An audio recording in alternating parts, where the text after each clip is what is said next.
Hello friends, स्वागत है आपका द फ्री एकेडमी में। और आज आपके लिए बहुत ही स्पेशल क्लास लाई गई है।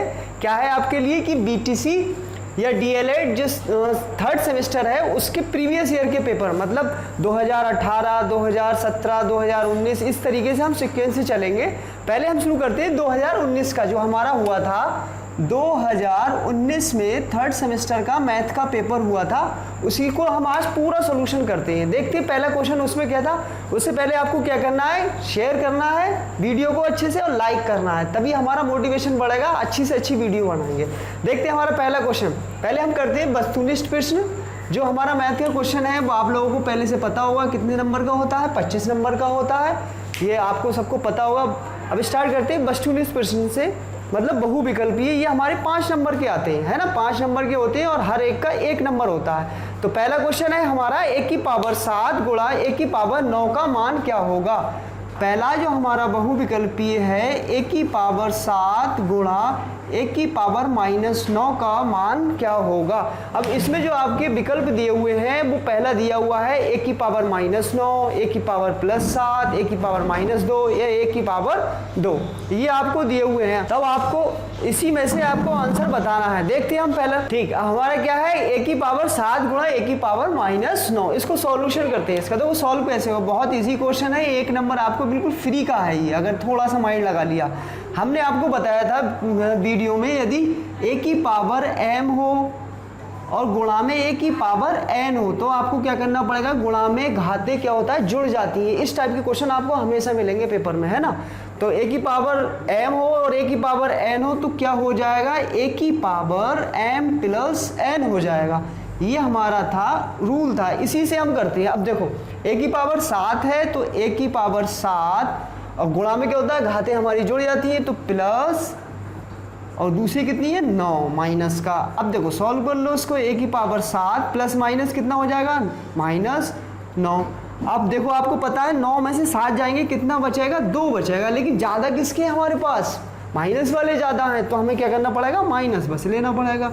और यही हमारा क्या हो जाएगा, आंसर हो जाएगा। तो इसलिए हमारा विकल्प कौन सा सही होगा, तीसरा हमारा विकल्प सही होगा। अब हम देखते हैं दूसरा क्वेश्चन हमारा क्या कह रहा है। इसी का दूसरा क्वेश्चन है a का क्यू माइनस b का क्यू। लिख लेते हैं a का क्यू माइनस b का क्यू बटे a² plus ab plus b²। ये आपको क्वेश्चन दिया हुआ है और आपसे पूछा है कि इसका मान बताओ। आपका पहला इसका विकल्प जो है वो है a² माइनस b², दूसरा है a माइनस b, तीसरा है हमारा a² प्लस b² और चौथा इन्होंने दिया है कि कोई नहीं। अब देखते हैं इसको सॉल्व कैसे करते हैं। आपको पता है कि ये बहुत पहले से आप पढ़ते चले आ रहे हैं क्या, कि a का क्यू माइनस b का क्यू का अगर हम पूरा हल करें तो क्या आता है, फार्मूला है ये, एक a minus b a² plus ab और प्लस b², यही तो है हमारा, ये हमारा फार्मूला है। बस यही फार्मूला उठा के इसमें लगा दो, बस आंसर हो गया। देखो कैसे, बहुत इजी क्वेश्चन था ये। a minus b a² plus ab plus b², ये था हमारे पास। अब देखते हैं a² plus ab plus b², ये नीचे हमारा दिया हुआ है। अब आपको पता है जब ऊपर नीचे दिया हुआ है तो हम आसानी से इसको काट सकते हैं। तो हमारा आंसर क्या बचा हमारे पास, a माइनस b, और a माइनस बी हमारा आंसर होगा। तो विकल्प के हिसाब से हमारा कौन सा विकल्प सही होगा, विकल्प हमारा जो होगा दूसरा सही होगा। अब हम देखते हैं तीसरे क्वेश्चन को। तीसरा जो हमारा क्वेश्चन है वो है, क्या कह रहा है तीसरा क्वेश्चन, 7/20 भिन्न का प्रतिशत रूप होगा। ये क्वेश्चन है, बहुत इंटरेस्टिंग क्वेश्चन है। 7/20 का आपने परसेंटेज पढ़ी भी होगी फर्स्ट सेमेस्टर में, सेकंड सेमेस्टर में, है ना, थर्ड में भी आपने पढ़ी होगी। तो उसी से रिलेटिव आपको एक क्वेश्चन दे दिया और पूछा है कि इसका भिन्न रूप क्या होगा, कौन सा वाला, प्रतिशत वाला। अब देखो प्रतिशत में बदलने के लिए हमें पता है क्या करना पड़ता है, 100 से गुणा करना पड़ती है। 100 से गुणा करना पड़ती है तो वो किस में आ जाता है, हमारा परसेंटेज में आ जाता है। देखो 20 ही कम 20 और 20 पंजे 100, तो हमारा आंसर कौन सा हो जाएगा, 7 पंजे 35, और परसेंटेज में बदलना है तो परसेंटेज का साइन हो जाएगा और यही हमारा क्या होगा, आंसर होगा। तो तीसरे का विकल्प हमारा कौन सा सही होगा, देखते हैं। पहला विकल्प है हमारा 15%, दूसरा विकल्प है हमारा 20%, तीसरा विकल्प है हमारा 25% और चौथा विकल्प हमारा कौन सा 35%, तो हमारा चौथा जो विकल्प है वही सही होगा। अब देखते हैं नेक्स्ट क्वेश्चन। हाँ, अब देखते हैं हमारा चौथा क्वेश्चन क्या कहता है। कह रहा है यदि समुच्चय A बराबर 4, 6, 7 और B बराबर 3, 5, 6 हो तो A इंटरसेक्शन B का अवयव होगा। A इंटरसेक्शन B मतलब A बराबर उसने दे दिया हमको, कितना दिया है देखो 4, 6 और 7, 4, 6 और 7। ये आपको 100% एक नंबर का या 2 नंबर का आपको मिलेगा, चाहे वो विकल्प में आपको दे दे या फिर लघु या अति लघु में दे दे। और B बराबर दिया है उसने 3, 5, 6, 3, 5 और 6 ये आपको दे दिया। पूछ रहा है A इंटरसेक्शन B क्या होगा। बहुत इजी क्वेश्चन है ये भी। देखो इसमें पहला विकल्प दिया है 5, दूसरा दिया है 6, तीसरा दिया है 7 और चौथा हमारा दिया है 4। अब इसको सॉल्व करते हैं, देखो क्या होता है। A इंटरसेक्शन B का मतलब होता है कि A और B में जो कॉमन है हमारा इंटरसेक्ट करता है, तो वो हमारा कौन सा होगा देख लेंगे। A intersection B, A intersection B। देखो दोनों में कॉमन क्या है, सिंपल दिख रहा है हमें, कौन सा वाला, ये वाला कॉमन है दोनों में, तो A इंटरसेक्शन B कितना होगा हमारा 6 और यही हमारा क्या होगा आंसर। विकल्प हमारा कौन सा सही होगा, विकल्प हमारा सही होगा दूसरा। बहुत अच्छा, ये तो 2-2 का पैटर्न बन रहा है। अब देखते हैं पांचवा, 1 वर्ग मीटर बराबर है। पहला इसमें विकल्प दिया है 1000 वर्ग सेंटीमीटर, दूसरा 100 वर्ग सेंटीमीटर, तीसरा 10,000 वर्ग सेंटीमीटर और चौथा दिया है 10 वर्ग सेंटीमीटर। अब इसने पूछा है 1 वर्ग सेंटीमीटर। आपको पता है 1 वर्ग का मतलब कितना हो गया 100। अब 100 का अगर हम स्क्वायर करें, यह है हमारा पांचवा क्वेश्चन, और 100 का अगर हम स्क्वायर करें तो स्क्वायर का मतलब क्या होता है कि 100 गुणा 100 मतलब 1 के आगे कितने 0, 4 0 और यही हमारा क्या होगा आंसर। मतलब कितना हो गया इकाई, दहाई, सैकड़ा, हजार, 10,000। तो 10,000 हमारा कौन सा विकल्प था, तीसरा हमारा। गाइस ये हमारे बहुविकल्पी जितने थे, मतलब वस्तुनिष्ठ प्रश्न 5 नंबर के आते हैं, आपको मिलेंगे ही मिलेंगे, चाहे कोई सा भी सेमेस्टर का पेपर हो। ये कंप्लीट हो गया। अब हम देखते हैं अति लघु प्रश्नों की तरफ। कंप्यूटर जी आइए देखते हैं हम क्वेश्चन 6 हमारा क्या कहता है कि वाहक चेक किसे कहते हैं। इंपोर्टेंट क्वेश्चन है ये वाहक चेक वाला। वाहक चेक का मतलब होता है कि ऐसा चेक जो खो गया या हमसे गलती से कहीं गिर गया, तो उस चेक के द्वारा कोई भी व्यक्ति उससे पैसे आराम से आपकी बैंक से निकाल सकता है। अब इसको देख लेते हैं। क्वेश्चन हमारा जो हमने लिखा है यहाँ पर, इसका आंसर वो क्या है। वाहक चेक वह चेक है जिसे खाता धारक का कोई भी व्यक्ति या प्रतिनिधि बैंक में जाकर रुपए को जमा या भुगतान कर सकता है। मतलब कोई भी जाकर आराम से इसका भुगतान कर सकता है, निकाल भी सकता है। प्रतिनिधि को चेक देते समय चेक के पीछे हस्ताक्षर करने की भी आवश्यकता नहीं होती। मतलब हम जो चेक दे रहे हैं उसके पीछे हमें साइन करने की कोई ज़रूरत नहीं, एवं मात्र चेक दे देने से भी निकासी हो जाती है। चेक दे दो तुम्हारा काम हो जाएगा। और एक चीज़ मैंने अभी जो बता रहा था कि ये चेक जोखिम भरे भी हो सकते हैं। ये चेक कैसे भी हो सकते हैं, जोखिम भरे, क्योंकि अगर ये चेक गुम गया या खो गया या गिर गया तो कोई भी व्यक्ति बैंक जाकर इसके द्वारा रुपए निकाल सकता है। ये था हमारा वाहक चेक जो 1 नंबर का आया था। और यहाँ से ही हमारे क्या शुरू हो गए, अति लघु प्रश्न शुरू हो गए। यहाँ से कौन से, अति लघु। ये भी हमारे कितने नंबर के होते हैं, एक ही नंबर के होते हैं ये क्वेश्चंस हमारे। क्वेश्चन 6 हो गया हमारा कंप्लीट। अब हम देखते हैं 7वां क्वेश्चन। गाइस अब आप देखते हैं हम 7वां क्वेश्चन क्या कहता है कि एक समकोण त्रिभुज के समकोण बनाने वाली भुजाएं, एक 4 सेंटीमीटर दे दी आपको, एक 6 सेंटीमीटर दे दी, और त्रिभुज का क्षेत्रफल पूछा है। मतलब कोई अगर समकोण त्रिभुज है हमारे पास और उसकी आपको भुजाएं दे दी जाएं, एक दे दी जाए 4 सेंटीमीटर या एक दे दी जाए, यहाँ ले लो 4 सेंटीमीटर और एक ले लो 6 सेंटीमीटर, और आपसे पूछ रहा है कि इसका एरिया कितना होगा। तब कैसे करेंगे हम, मान लिया हमारी लंबाई कितनी है यहाँ पर, ये हमारा 7वां क्वेश्चन, लंबाई। हाँ अब देखते हैं हमारा क्या था, शुरू से ही कर देते हैं जी, शुरू से कर दी हूँ 7वां क्वेश्चन, जो बकवास भी करती हूँ। आइए देखते हैं हमारा 7वां क्वेश्चन क्या कहता है। एक समकोण त्रिभुज के समकोण बनाने वाली भुजाएं जो हैं, एक हमारे पास 4 सेंटीमीटर, एक है 6 सेंटीमीटर। तो कह रहा है कि उसका क्षेत्रफल बताओ, उसका एरिया बताना है हमें। एक ट्रायंगल है हमारे पास, जिसमें आपको पता ही है उसमें क्या क्या होता है, लेंथ होती है, विड्थ होती है। हमारे पास एक कितनी है, 6 सेंटीमीटर दे दी उसने, और ये 4 सेंटीमीटर दे दी। अब आपको पता है क्वेश्चन हमारा कौन सा है, ये 7वां। लंबाई कितनी दे दी उन्होंने, 6 सेंटीमीटर, और चौड़ाई कितनी दे दी हमारे पास, 4 सेंटीमीटर। पूछ क्या रहा है हमारा, क्षेत्रफल किसका, त्रिभुज का। और आपको पता ही है त्रिभुज का क्षेत्रफल का फार्मूला क्या होता है, त्रिभुज का क्षेत्रफल बराबर होता है 1/2 लंबाई और गुणा ऊंचाई। बहुत इजी फार्मूला है और ये क्वेश्चन आता ही आता है ज़्यादातर। अब देखते हैं 1/2 लंबाई हमारी कितनी मिल गई हमारे पास, 6, और चौड़ाई कितनी मिल गई, 4। 2 ही कम 2, 2 दूना 4, कितना हो गया, 6 दूनी 12। तो कितनी हो गई हमारे पास, इसका एरिया कितना हो गया, 12 सेंटीमीटर। यही हमारा क्या हो गया, आंसर हो गया। आइए देखते हैं 8वां क्वेश्चन हमारा क्या है। यदि 9, x, 12 व 16 समानुपात में हो तो x का मान ज्ञात कीजिए। बहुत अच्छा क्वेश्चन है ये भी। क्वेश्चन कौन सा है हमारा, 8वां।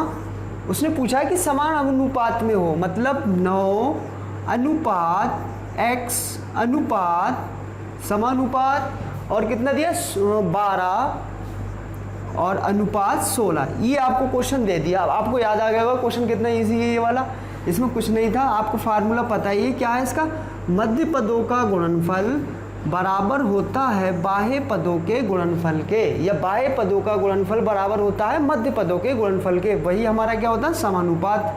अब देखो बाह्य मध्य पदों का गुणनफल कितना हो जाएगा, x गुणा 12 बराबर 9 गुणा 16। यही तो होगा हमारा 9 गुणा 16। अब देखते हैं x बराबर 12 को हम इधर भेज देंगे, क्यों गुणा में है तो इधर किधर चला जाएगा, भाग में। अब काट दो बस, 4 एकम 4, 4 तिया 12, 4 चौक 16, 3 एकम 3, 3 तिया 9, और 4 तिया 12। तो कितना आ गया x का मान हमारे पास, 4 तिया 12, कितना हो गया, 12 सेंटीमीटर। यही हमारा क्या हुआ, आंसर। कितना इजी है ना। अब नमा क्वेश्चन देखते हैं हमारा। नमा क्वेश्चन कह रहा है कि 6 सेंटीमीटर लंबाई प्लस 3x माइनस 10 का गुणनखंड ज्ञात कीजिए। क्या है हमारे पास, x² plus 3x, x² plus 3x minus 10 का गुणनखंड, माइनस 10 का गुणनखंड आपको बताना है। बहुत ही इजी क्वेश्चन है ये, आपने बहुत बार किए होंगे ये वाले। इसमें करते क्या है हम, बेसिकली इसका गुणनखंड कितना है हमारे पास, 1 की और 10 की गुणा करी तो कितना हो गया, 10। अब 10 के ऐसे फैक्टर करो कि अगर घटाएं तो 5 आए, तो हमें कितना घटाएं तो कितना है, 3 आए। तो 5 दूनी 10, और 5 में से 2 गया, कितना बचा, 3। कितना इजी क्वेश्चन था। x² बराबर x² plus 5 minus 2x minus 10। गुणनखंड बताना है सिर्फ हमें, इसके मान नहीं बताना। अच्छा, 5 की x में करी तो 5x हो गया, 2 की x में करी तो 2x हो गया, माइनस का 10 ऐसे ही रहने दिया, x²। अब देखो इन दोनों में क्या करते हैं, पेयर बना लेते हैं, जोड़े बना लेते हैं, है ना। जोड़े बना लिए तो ईजिली हल हो जाएगा ये। इन दोनों में क्या कॉमन है हमारा, x को बाहर ले लिया, यहाँ 2 थे तो कितना बचा, 1 प्लस ले लिया, यहाँ 1 ही x था वो भी बाहर ले लिया, तो सिर्फ कितना बचा हमारे पास, 5। अब यहाँ क्या कॉमन ले, हम माइनस के 2 कॉमन ले लेते हैं, क्योंकि x इसमें नहीं है। लेकिन 10 का अगर हम फैक्टर करें तो 10 में क्या आता है हमारा, 5 भी आता है। बस 5 ही कॉमन ले, हम कितना ले लेंगे, 2 कॉमन ले लेंगे। 2 भी आ रहा है, 2 कॉमन ले लिया तो यहाँ से 2 बाहर आ गया, यहाँ कितना बचा, x। अब 2 इसमें से क्या बचेगा हमारा, 5, और माइनस की गुणा करेंगे तो कितना हो जाएगा, प्लस। मतलब ये वाली और ये वाली हमारी कैसी आ गई, सेम आ गई। जब ये वाली सेम आ गई तो आंसर हो गया। एक बार इसको लिख लेते हैं और एक बार ये वाली फॉर्म को लिख लेते हैं, x माइनस 2, और हमारा आंसर क्या हो जाएगा, यही हमारा आंसर हो जाएगा। 10वां क्वेश्चन हमारा क्या है कि 6 मीटर लंबाई, 2.5 मीटर ऊंचाई एवं 15 मीटर क्या है, चौड़ाई है। 15 सेंटीमीटर हमारी क्या है, चौड़ाई है। तो मोटाई वाले एक दीवार का आयतन पूछ रहा है, एक दीवार का आयतन। अब अच्छे में देख लेते हैं। 10वां क्वेश्चन है, लंबाई दे दी 6 मीटर, ऊंचाई दे दी 2.5 मीटर और चौड़ाई दे दी उसने 15 सेंटीमीटर। अब सेंटीमीटर दिए, अब हमें या तो क्या करना पड़ेगा, इनको भी सेंटीमीटर में बदलो, या फिर क्या करें कि इसको मीटर में बदल लो। तो हम इजीली इसे मीटर में बदल लेते हैं, क्योंकि जल्दी हो जाएगा। आपको पता है मीटर में बदलने के लिए क्या करते हैं, 100 से भाग, और ये हमारा क्या हो जाता है, मीटर में।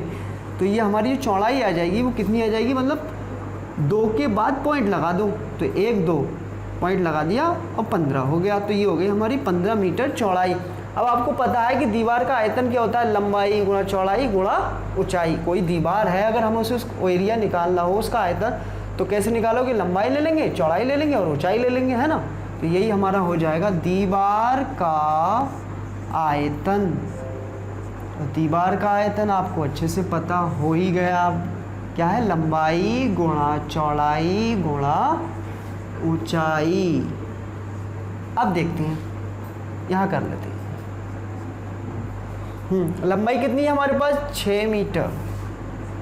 चौड़ाई कितनी है हमारे पास, 2.5 मीटर गुणा, और ऊंचाई कितनी, नहीं चौड़ाई हमारे पास कितनी हो गई, यहाँ से ले लेते हैं, चौड़ाई हो गई 0.15 मीटर और ऊंचाई और हमारी हो गई 2.5 मीटर। अब उसकी अगर हम गुणा करें 1 सेकेंड को, तो हमारा आंसर कितना आएगा, देखो 15 छक्का 90, तो 9 आ गया, 2 के बाद पॉइंट 9 आ गया। उसकी गुणा अगर हम इसमें करेंगे तो हमारा आंसर आएगा 225। अब 225 तो 2 जीरो के बाद पॉइंट लगा देंगे, तो 2.25, यही हमारा क्या होगा आंसर होगा। और किस में होगा, मीटर क्यूब में होगा।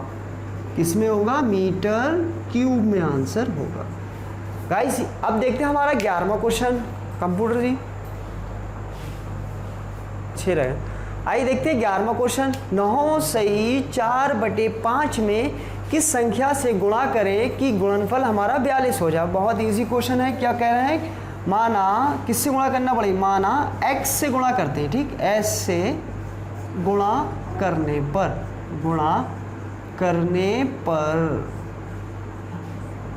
गाइस अब हमारी वीडियो को लाइक कर दो। x से गुणा करने पर अब देखते हैं हमारा क्या कहता है, 9 सही 4/5 में अगर हम x से गुणा कर दें तो हमारा गुणनफल कितना हो जाता है, 42 हो जाता है, 42 ये हो जाता है। अब इसको हम भिन्नात्मक रूप में लिख लेते हैं। तो 5 नीम 45 हो गया, 5 नीम 45 और 4 49/5 गुणा x बराबर 42। अब इस 5 को इधर ले जाते हैं, है ना, इस 5 को इधर ले जाएंगे तो ये भाग में इधर किस में जाएगा, गुणा में। चलो गुणा में ले जाओ, गुणा 5 गुणा में चला जाएगा। अब देखते हैं ये 49 है हमारा, इधर ले जाएंगे तो ये किस में चला जाएगा, भाग में चला जाएगा। 42 गुणा 5/49। अब काट देते हैं इसको, देखो किससे कटेगा, 7 छंग 42 और 7 सत्ते 49, तो 7 ही कम 7 छंग 42, 7 सत्ते 49 यहाँ कर देते हैं हम आपके लिए। x बराबर 6 पंजे, इस 6 की और 5 की गुणा कर देते हैं, 6 पंजे 30/7। एक तो हमारा ये आंसर हो गया।